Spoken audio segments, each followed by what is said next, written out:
নমস্কার।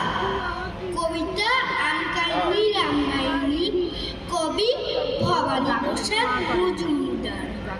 খুব ভোরে গাছে চড়ে ওপাড়ার রাম চুরি করে ঝুড়ি ভরে পাচ্ছিল আম।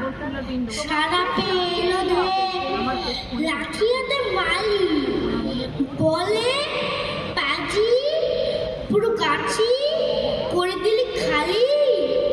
আয় নেবে বড় ওই হবিচর টাকা, চল দেখি কি বলেন তোর বাবা কাকা। রাম বলে, কোথা যাবে তুমি? হাদা হাদা ওই দেখো মগডালে বসে কাকা বাবা। নমস্কার।